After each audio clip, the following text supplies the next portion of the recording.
At the beginning of this chapter, I said that the Europeans were not very successful in spreading Christianity. I do need to make an exception to that, and that exception is the Philippines. The Philippines, the Spanish, remember, you guys remember back, let's see if you can think of who was the guy who circumnavigated the world and came to the Philippines and actually died there, even though his crew sailed on around the world, and he's often given credit for being the first guy, but his crew was, remember that? Magellan? That's right, Magellan. So Magellan over here in the Philippines, see I'm moving the cursor around where the Philippines sit. To the north of the Philippines is Japan, but Philippines is down here. They're successful. There is no major world religion in the Philippines when the Europeans arrived. It had been animistic before. They proceed by converting the leaders first and then later the peasants. Friars led religious congregation and acted as regional leaders, so that what happens is the Catholic Church, these guys become religious leaders and political leaders, which gives them a great deal of influence. You end up with a new brand of Christianity. Again, we've said this before, any of these major world religions, when they go someplace new, they are, excuse me, both adopted by the local people and adapted to fit the local people's culture. Okay. Also, in an interesting note, frequently these friars taught the people not in their native language of the Filipino people. They're not taught in vernacular, so a lot of people really had no idea what they were agreeing to. Their leaders said to do it, their political leaders said to do it, and they went along. All right, so what was going on in China? That's where we're headed next. Now, if you guys will remember, China had been under Mongol control for a while, from the 1200s through the beginning of this time period, the mid-1400s. They have been under Mongol control. Now, in China, it's called the Yuan, Y-U-A-N dynasty. Okay, so let's move on. Let's see what was going on there. All right. What did the Ming do to try to rid China of Mongol influences? Number one, they got rid of Mongol dress. Number two, any Mongol names were dropped. Mongol names are removed from buildings, records, Mongol palaces, administrative buildings are destroyed. So we start over with a completely new dynasty. You see the Ming dynasty here, and what's in white is modern-day China. All right, just a little geography here. Can anybody look over where I got the cursor now and tell me what country that is?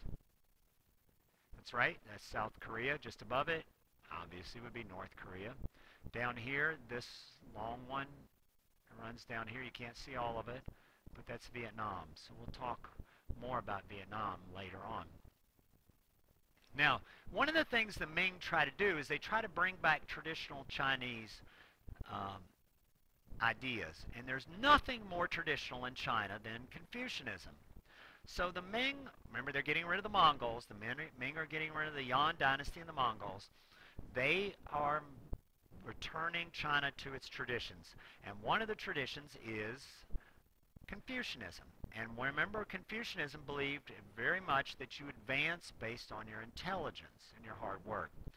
So this brings back what we call the scholar meaning well-educated, gentry meaning at least mildly wealthy people, people who own land. So what was at the core of this scholar gentry revival? All right, first off, and the big one is the civil service exam, becomes even more critical in determining a person's future. Exams are given in large compounds where people slept, ate, answered questions in a cubicle. These things are incredibly competitive. Thousands of applicants for hundreds of spots. Think of trying to get into Harvard. Trying to take the SATs today and your standardized tests, and you have to compete with other people who are also incredibly bright and intelligent, just like many of you are. And so it's very competitive. The most talented people could run provincial governments and then maybe imperial posts. Now, what do I mean by provincial? Provincial comes from more province, or a local sort of a division of the nation, a province, and then You could move to imperial, which had to do working for the emperor, which meant you were working in national posts that covered all the Ming dynasty. And the scholar gentry were the most respected people in the land outside the royal family. So being one of these officials brought you not only some wealth, but also brought you a lot of prestige in China. Okay. Next, as the Ming move in, they try to reform court politics to try to get some of the abuses out of it.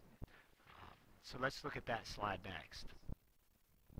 What were four of Hong Wu's efforts to root out abuses in court politics? Number one, he tried to keep administrators in line. One of the things he tried to do is get rid of the chief minister position. One of the things that much power concentrated in one guy had made it easy shot for corruption and had become corrupt. Second part of number one, he publicly beat, apparently making them drop their pants. Yes, bare bottoms. I know, sounds weird, but publicly beat naughty, corrupt administrators, people who were doing their jobs poorly. He tries to get rid of the conspiracies. One of the things he does is he says everybody in the court must marry women of a lower status. You say, huh? Why in the world would getting rid of women of wealthy status and making them marry women of relatively poor status, why would that get rid of this court politics and these threats? Well, what happened was, the idea here was, or at least the belief was, that by doing this, they would, these women would just be happy to have advanced in their status. They would be happy to have moved up and would not be causing trouble. Their parents would be happy. They wouldn't be encouraging their daughters to try to bring in their cousins or brothers into positions of political power.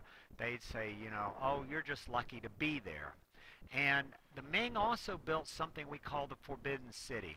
Forbidden City was an area that was enclosed within the capital, and only the royal people or the royal employees could come into it. And anybody who might be a threat was sent far away from the Forbidden City so they would not cause any problems. They also did censorship over what was published and try to control people's thought, much like some earlier groups had tried to do by controlling their entertainment and that kind of thing. Thinking if they can control that, they can control the way people thought. Unfortunately for the Ming, some of these plans were ignored by later leaders. Okay, we'll continue with the scholar gentry in the next group of slides.